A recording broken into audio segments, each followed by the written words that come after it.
Hello, and welcome to this LinkedIn Live session with Eurelectric. I'm here with Chris Davies, who is the Director of CCS Europe and a former member of the European Parliament. We're going to discuss carbon capture, and don't hesitate to put your questions or comments in the section below, and we'll try to get back to them with replies and or comments. So let's get cracking. Chris, great to have you with us. Could you start by telling me what exactly is CCS Europe? Oh, well, CCS Europe is a campaign, an advocacy body aimed at just raising awareness about the need for CCS in order to tackle climate change.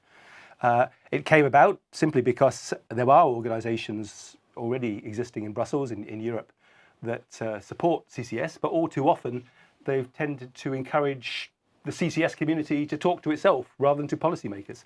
And so the ignorance you'll find in some Commission circles and within the European Parliament, which I was aware of back in 2008 when I took the CO2 storage directive through the Parliament, is in many cases all too evident still today.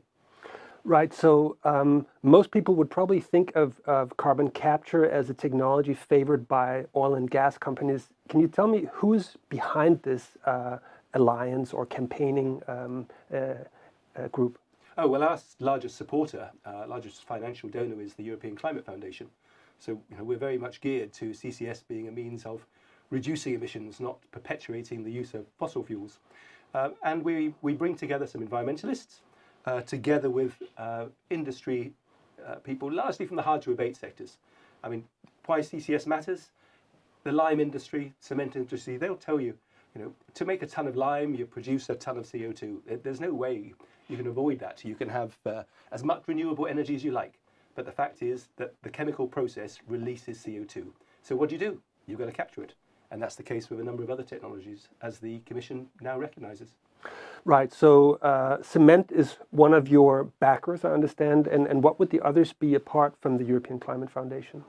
Oh, well, our members include Air Liquide, Honeywell, Baker Hughes, suppliers of equipment. They include Hydro. You can see on our list, I always I run out of names. Actually, cement is not currently. I mean, cement has been, Holcim has been very much involved, and we've worked closely with Heidelberg over the years. They're not actually members at the moment. We're small and select, and as my colleagues would say, we're able to respond quickly without having to go through a big trade association to get agreement for everything. Right, so cement industry, here's an invitation from CCS Europe. Absolutely, because when you mentioned the oil and gas sectors or what have you, I mean, the cement industry, because it's hugely important, it emits vast amounts of CO2 also, and it has been arguing, since its roadmap in 2011, it simply could not possibly achieve an 80% reduction in CO2 emissions without the use of CCS. So it's been very consistent in saying we need this technology. We can't find a way around it. And it's also one that's very easy to explain to people, because some environmentalists say, CCS is all about perpetuating the use of fossil fuels. But you point the cement industry, and that argument is demolished. Chris, I noted that you said CCS now. Sometimes when we speak about carbon capture, we say CCX in order for us to be able to talk about storage and utilization. Where are you on a continuum from S to U? Well, CCS, we put an emphasis on storage. There is an organisation, CO2 Value, in Brussels, which is geared to those who wish to capture CO2 for use, as part of the circular economy, if you like, and to try and reduce emissions in that way. That said, there's a huge overlap. I mean, the capture equipment, the biggest single cost element involved in carbon capture technology, is obviously common to everyone. So is potentially the pipelines and the transportation system. So big overlap. I think you'll find now in the Commission's recently published communication on industrial carbon management that it's estimating that about 280 million tonnes of CO2 needs to be captured annually by 2040, and about 2/3 of that will be for storage, 1/3 for making other products with. Right, so let's get back to the figures and the estimates of the European Commission in a second. Talk to me a bit about the technology first. You mentioned that there's a capture element and then there's a transport element. Yeah. Ultimately, there would be a storage element as well, or utilization. But this capture element, break it down for me in simple terms so I understand. What is this machine or facility? It's a chemical plant. It's just a chemical plant, if you like, built by the side of a industrial processing plant, and the flue gas. The likely situation is that the flue gases emitted from the industrial plant will go through scrubbers, which will separate the CO2 out from other gases. The CO2 then has to be captured, and as you quite rightly say, it then has to be transported, probably by pipeline, but possibly also by barge or train or lorry or ship, probably in the form of a liquid. So it has to be compressed down, and then, as you say, we go out to storage. And most of the time, at the moment, we think of offshore storage, but there's no reason to think about that. There's no reason why CO2 should not be stored on land too, or beneath land. We're talking about 2 to 3 kilometers beneath land. Except for whatever public acceptance issues that might come with this technology. You're quite right. Public acceptance always comes up, and there was a classic case in 2011, an early attempt by an oil company to propose the storing of CO2 beneath a suburb of Rotterdam, and there was a strong public reaction against it because they saw this oil company wanting to dump its waste beneath their homes. And yet, when Russia invaded Ukraine, we all said we've got to rebuild our gas reserves. Where did people think that methane, an explosive gas potentially, where do they think that methane is stored? I mean, most of that methane is pumped into the rock on land beneath our homes. I'm told there's a methane storage site beneath the Berlin football stadium, the old Olympic stadium. There's another methane storage site beneath Paris. And CO2 you drink. It's not inflammable. It's not explosive. Right. So what I gather from what you're saying is we're talking about a technology which is quite capital intensive. You described it as a chemical plant, and then comes the infrastructure on top. There's a condensing element to it as well. Yeah, compressing. Yeah. What kind of cost ranges are we talking about when it comes to, let's say, abating 1 ton of CO2? Well, that's as long as a piece of string, of course, because it depends on the technology, and it depends on whether the CO2, how pure the CO2 stream will be. So people tend to look at, say, ammonia fertilizer production, where the CO2 stream is pretty pure. I mean, it's often sometimes sold as a food grade product. So the capture costs are relatively low. So maybe you're talking about, I don't know, 80 euros a ton. But more often, we're talking about 180, 190 euros a ton, I think. Now, that may sound a lot until you actually look at some of the comparisons. For example, have you worked out just what the cost of subsidizing electric cars is per ton of CO2? CCS starts to look financially quite attractive when you make these comparisons. Are you saying that CCS could be a solution for transport, or what? No. I'm just saying when a government has to look at its forward strategy and to say how do we achieve the CO2 reductions necessary, they may want to give grants to householders to carry out heat pumps and to buy electric cars or what have you. But they should not be ruling out the support they need to be giving to industry to go ahead with fitting their plants with carbon capture equipment. Because if they actually look at the price per ton of CO2, that could well prove to be by far the best investment. Right. And of course, we expect costs to come down. Of course, we expect, if we can get a rollout. We've hardly, in the European Union at the moment, we've literally only got 4 or 5 plants under construction with final investment decisions. Many, many more in the pipeline, so to speak, but many of them only on paper. We would expect that the technology will improve, the costs will come down. So you mentioned that there are 4 or 5 plants under construction in Europe today. Is there one in full commercial operation in Europe or elsewhere that we could point to as the best practice? Oh, everyone always points to Norway. Certainly the Norwegians do. And they would point out that they've been storing CO2 since 1996 at Sleipner, and there's another field related to Snøhvit from about 2007, 2008. So long experience here of storing CO2. But at the moment, there are, I think, about half a dozen plants that have actually had final investment decisions, and concrete is being laid.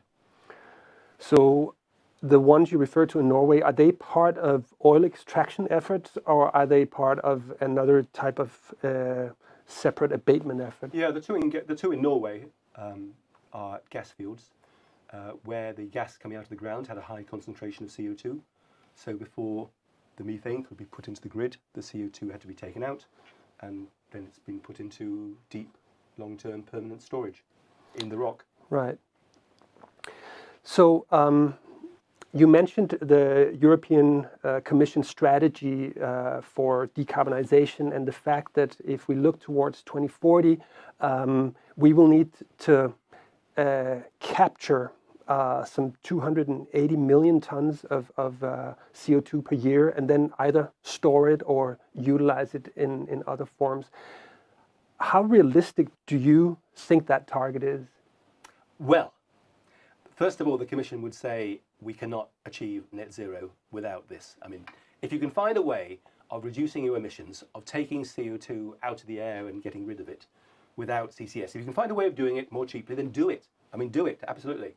I mean, we're not doing CCS. CCS Europe doesn't exist to promote CCS per se. We want to promote CCS as a means of tackling climate change. That's the issue. That 280 million tons. You have to remember that, excluding the Norway sites, within the European Union at this moment, we are capturing no CO2 on a commercial basis. So there's a huge scale-up required. Okay, so the Commission says you can't achieve net zero without this. So, we have to do what we can to achieve it. But just to give you an idea, the very first full chain capture, transport, storage, CO2 CCS facility was authorized final investment decision in May last year in Denmark. It's called the Kalundborg project. 2 power stations. 430,000 tons of CO2 to be captured annually, with about €1 billion coming from the Danish government to provide support, operational support, only when the CO2 is actually being stored. That's the you don't pay unless we get the climate change value. Now you work out the sums. 280 million tons. Here's a project, Kalundborg. It's not as big as a cement works, which could be double that size or more, but it's a lot bigger than most waste to energy plants, 100,000 tons maybe. So we need 650 Kalundborgs over the next 14 or 15 years. That means one, and you know the costs, that means one every 8 days. And at the moment, there's hardly any announcements in the pipeline. So I don't for 1 second pretend that this isn't a challenge. But I do think that the equipment will be turned out by the manufacturers, the capture equipment, on a modular basis, on a production line, if you like. It'll become available, it'll become routine. We used to fit coal-fired power stations with desulfurization equipment. It can be done. It's simply an industrial process that will be rolled out.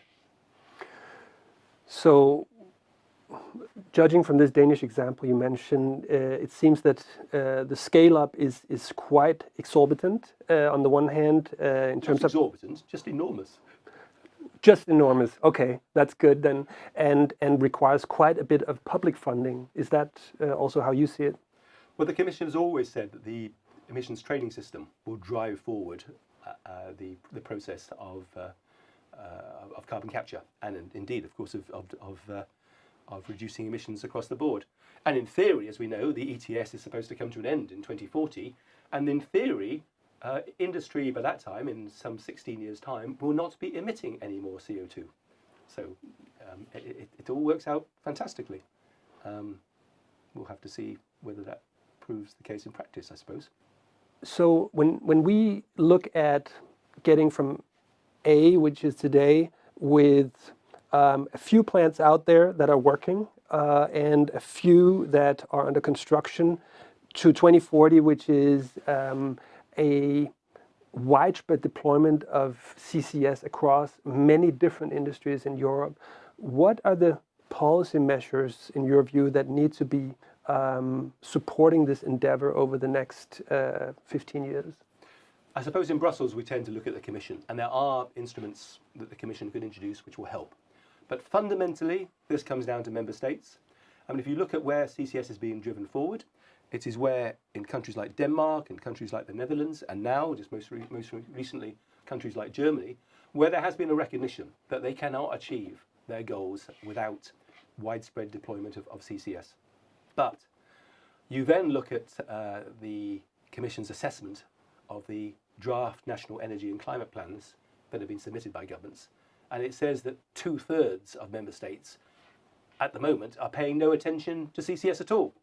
So here we have a real problem of urgency, don't we? Here's that 2040 deadline, just 16 years off. And the majority of member states, the driving force, the people that will encourage developers, that will put in place the financial support mechanisms to encourage the first movers, are just not engaged with it yet. How long does it take to get them engaged, and then to draw up strategies and to set targets and to introduce the financial mechanisms? There are, of course, good examples now. They can borrow the Danish example, the Dutch example, the British example, which is on paper at least, even if work hasn't started yet. So there's lots of good practice. They don't need to reinvent the wheel, but there's a hell of a lot to do. And unless you've won the hearts and minds of the policymakers, it's not going to happen. Let's talk about hearts and minds, because there's the policymakers, but then there's also the public and you could say the green community. I find it very interesting that the campaign is actually funded by the European Climate Foundation, because when I talk to green NGOs about carbon capture, the general mindset and viewpoint seems to be this technology has been in the promise stage for a long time. It is essentially pipe dreams. What's your answer to that? Well, first of all, I'd say claim? I think they have a fair point. I'll be absolutely honest. I look at some of the manufacturers' brochures for capture equipment, costing hundreds of millions of euros, and it says we can capture 97% of the CO2. That's fine. I want to see them up in practice, and I want to see the brochures. I want to see those sort of figures being achieved in practice. So there are obviously technological improvements still to be made, and there must be skepticism, given that some plants across the world have not been achieving not initially achieving at least the CO2 reductions that were hoped. But the real thing I would say to the green groups is, so what's your alternative? What do you do with a lime works, where the lime is being converted to, the limestone is being converted to lime for use in the cement industry, and CO2 is being emitted? What do you do with a cement works? I mean, where are the answers? I mean, I do understand that the oil and gas, they fear that the oil and gas companies have used CCS as a sort of get out of jail free card. We don't need to worry about fossil fuels too much because there'll be CCS. And I'm as cynical as they are about that. Although there's plenty of people within the oil and gas companies who are actually really keen on CCS, and I'm sorry they're being undermined by the corporate strategies of their business masters. But really, the argument against the Greens is simply, come on, we're all in the business here of fighting climate change. If you can find an alternative to reducing emissions in a way that the Commission can't find, fine, tell us what it is. This is a good point about the alternatives, because I guess also when I look at the corporate strategies of some of the big oil and gas companies, and I actually asked an executive a few years ago, so how much of your portfolio, of your investments actually go into green? And he ended up saying, well, it's probably around 5%. Quite generous. I'm being cynical here. So I guess there is some substance to the argument of saying, what role does CCS play in the bigger picture as compared to, for instance, deployment of renewables and direct electrification? Well, when it comes to power production, there may be a role for CCS in terms of in cooperation with a gas-fired power station, power stations generally, fossil fuel power stations, where there was a need for grid balance to supplement the renewables and the like when wind's not blowing. So there may be a role here. And indeed, I think in the German strategy that has just been published, it does highlight the fact that Germany is likely to need gas-fired power stations with CCS in order to allow it to go through the energy transition, at least, they would argue, on a temporary basis. So that's, the name of the game is reducing those emissions and also capturing CO2 already in the atmosphere. And that's one of the things that CCS can do. If you take, for example, a waste-to-energy plant, there are 500 of these across Europe. No doubt very efficient in many ways. You know, they create electricity and they generate heat. They also emit a lot of CO2. But 50% of what is burnt in those plants is coming from biogenic sources. So in theory, if you capture that CO2 and take it out, permanently store it, remove it, and make sure it can never reach the atmosphere, you are reducing the amount of CO2 in the atmosphere. And we cannot achieve net zero if we not only reduce the emissions as far as we can, but we'll never reduce emissions to 100%, but also take CO2 out of the atmosphere in one way or another in order to compensate for what's left over by way of emissions. So essentially you're saying if we capture emissions from biomass, we are going net negative in terms of emissions, and we're in a certain way generating carbon credits and hence carbon that could be part of let's say complex molecules, even carbon neutral molecules for say CO2 neutral kerosene for airplanes or methanol for ships. Yeah, we could be. Indeed, all these things, but I think this. I think there will be still concern that at the moment we haven't got the standards in place. If you're going to get carbon credits for negative emissions, then we need to be very, very clear that the rules are tight, that the emissions trading system is not being undermined, that there's not double counting. You know, just people have got to. We all think of carbon offsets from 10, 15 years ago, and so many carbon offset schemes collapsed because they were just not seen to be living up to their promises.